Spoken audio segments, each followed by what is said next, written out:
Let us discuss for a moment Sutra 137. I'm going to reference both of my favorite books on the sutras here. I've got like a whole spread. So we've got the book by Pandit Rajmani Tiganayat and the book by I.K. Taimni. This is kind of a short sutra, but it's very important to me because it talks about something that Terry and I write about in our book, and it also talks about something that Eckhart Tolle teaches. And it's about character development. And a lot of times in spiritual circles, we get excited about developing siddhis. That might be a new vocabulary word for you, siddhi. So who knows what a siddhi is? They're really sexy, I'll tell you that right now. Jedi powers, superpowers, and they are real. Becoming psychic has a lot of different degrees. Becoming psychic, for example, can manifest as seeing the outcome to a situation clearly. It can be understanding what someone will choose based on an educated guess.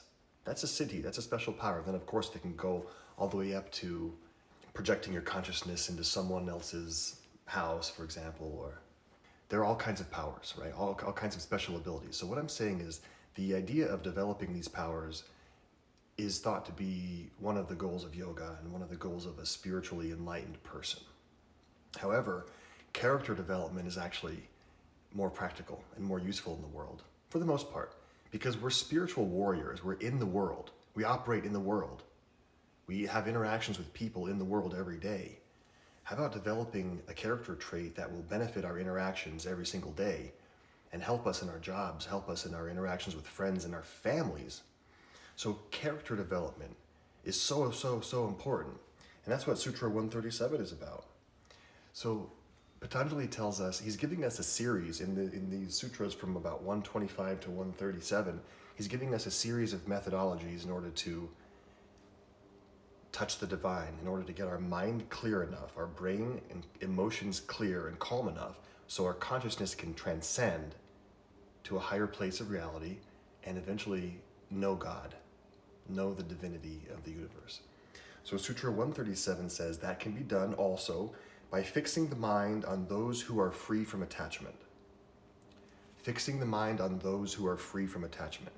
So the commentary in both books talks about fixing the mind, meditating upon an enlightened person, somebody who has embodied the qualities that we want to develop in ourselves.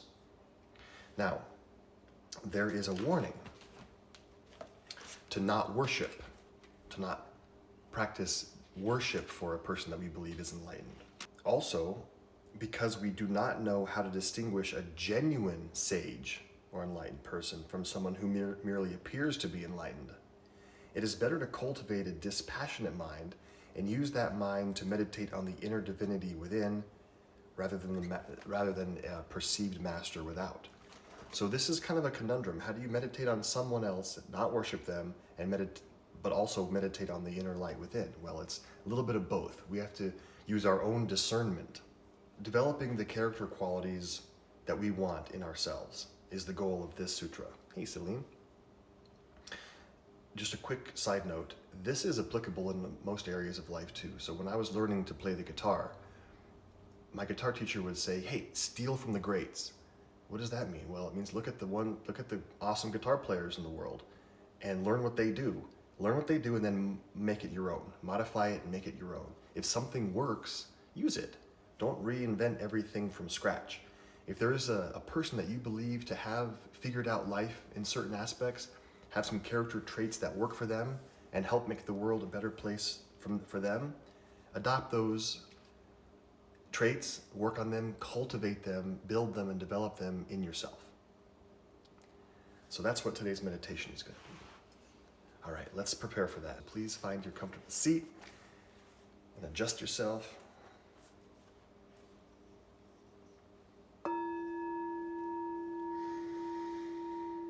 Let's breathe a few times. Exercise those lungs.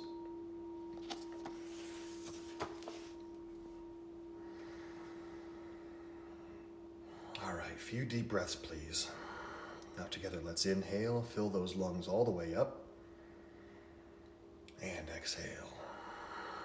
Again, breathe in.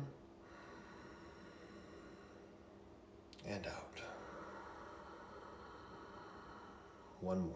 Breathe in. And now close the eyes. Let's do some Kapalabhati. Keep the head growing tall. Begin Kapalabhati at your pace.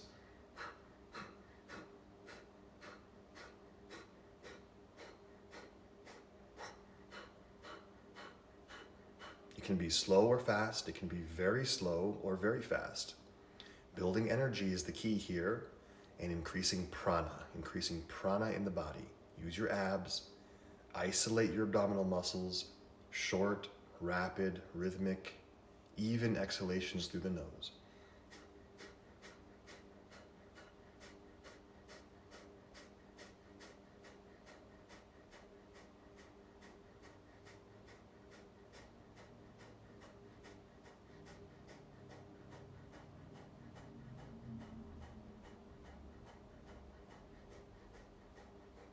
Exhale completely, bend the right elbow, close your left nostril.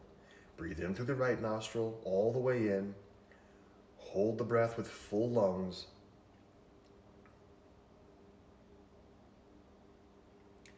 Open the left nostril, exhale slowly through the left. Breathe in through the left nostril.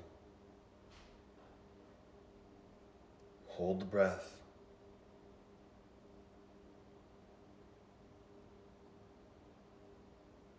Open the right nostril, exhale.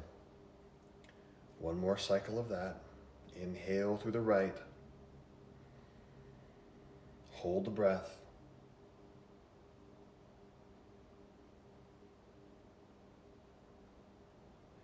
Exhale through the left.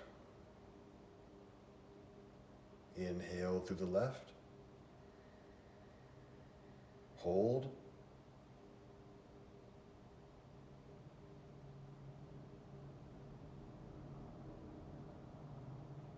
Open the right nostril, exhale.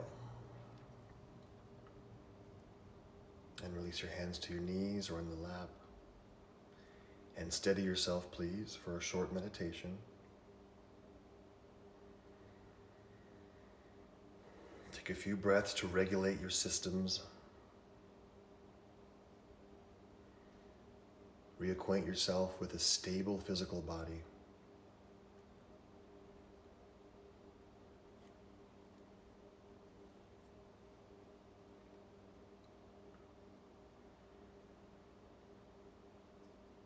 And now I'd like you to select a character trait that you would like to develop for yourself. It can be very simple. It can be just a reduced temper. It can be more compassion.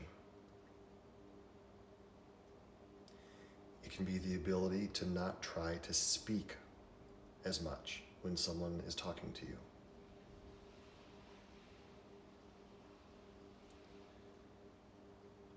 One that I'm working on is maintaining eye contact in conversations. So choose a character trait.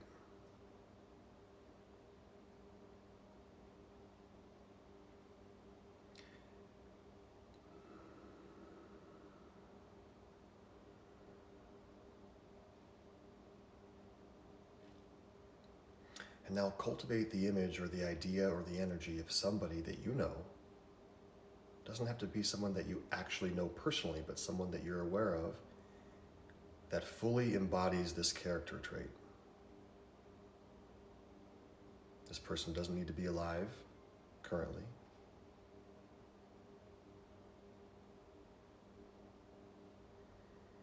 Of course, it can be someone famous or someone that is just a friend.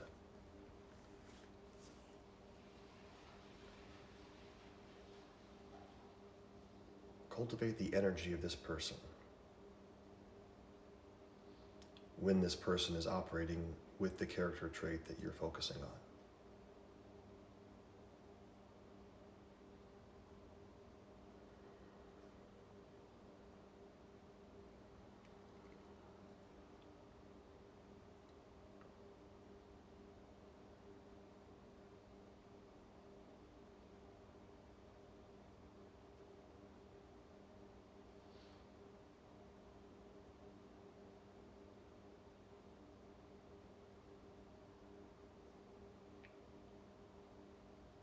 Now move your consciousness into your higher self and see yourself as your soul, your spirit, your atma, your higher consciousness, your higher existence.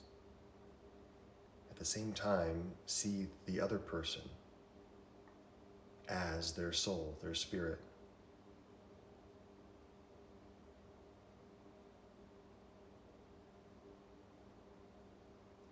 And develop a linkage between the two.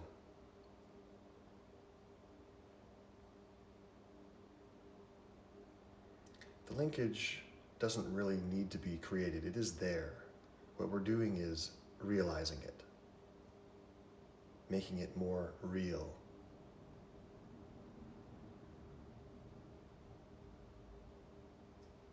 This linkage and network exists between all living creatures.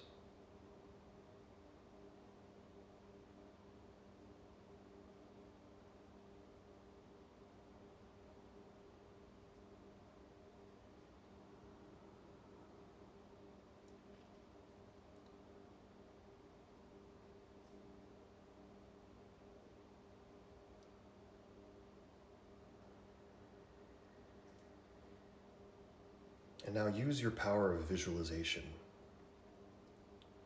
So take a scenario that you've already experienced in life or that you are likely to experience, and see yourself operating with the highest and best expression of this character trait. Whether it's compassion, the ability to listen more carefully, developing memory, whatever your character trait might be, see yourself operating with it at its fullest extent.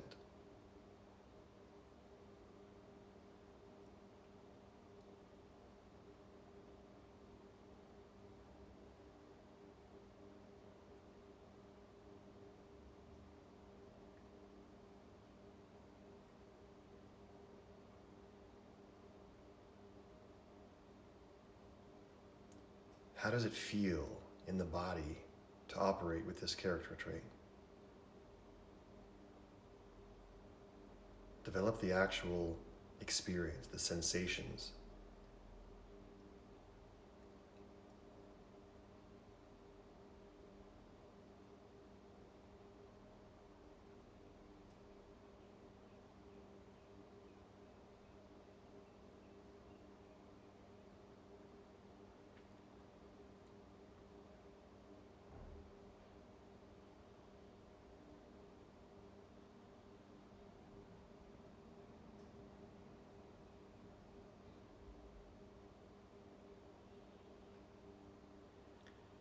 Now I'd like you to take a deep breath and breathe in the sensation of complete embodiment and success and integration. And open the mouth, exhale. Again, breathe in, internalize this into your body. Internalize it, breathe in, hold the breath, and when you hold the breath, sense that this new energy, this new character trait is seated inside of you. Open the mouth, exhale.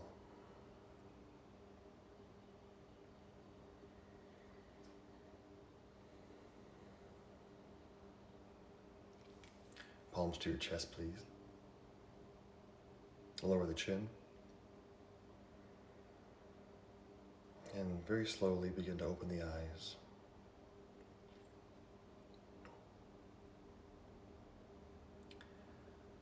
Oh, a few more of us joined during the meditation. Hey Andy, what's up? Oh, Jim Pennant. What? Very cool. Namaste, everyone. Thank you for joining, and we'll see you tomorrow morning, 7 a.m. Have a beautiful Friday.